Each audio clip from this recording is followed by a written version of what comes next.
The article explained that Mr. Wilson's letter to Defra's letter to Defra, DUPs, secretly warned against request of North Irish trade agreement, adding parties' bilateral arrangement approach months before Ulster's Brexit agreement.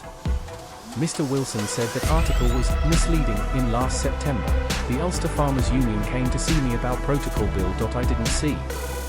If the main concerns were consulted before the protocol bill was prepared, perhaps some of these anomalies could be prevented. DUP Chief Whip Sammy Wilson. The letter makes it quite clear. I told them I was going to write to Department, but I wasn't taking the idea that bilateral arrangement was wrong. He said, I did this in the best way without sacrificing this position. As public representative, there is a lot of time to have lot of time for departments about the issues that people raise with me. He said journalist who wrote article for Foot should clearly see that he read letter and he did not approve opinion of Ulster Farmers Association. Mr. Wilson said NDA under no circumstances could not even interpret that I supported any of the bilateral regulation or that attacked bilateral regulation. He continued, I talked about goodness in the House of Commons and put forward the statements with mutual recognition, which would actually make it even better. Meanwhile, Dup Mla Phillip Brett said that attacks on DUP by other trade unionists would do very little to fight with the success of unions.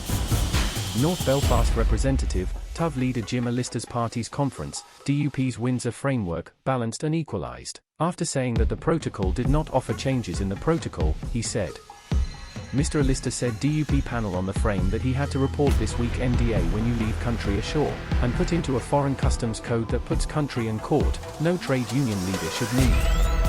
Mr. Brett warned Sinn Fein, who attacked trade unionists, would help Sinn Fein only trying to weaken his position in the United Kingdom.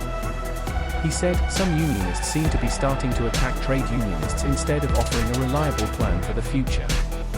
In the last election, those who said, you can't allocate votes in a PR elections, he was subjected to their stupidity, but unfortunately it was at the expense of real trade unionist seats.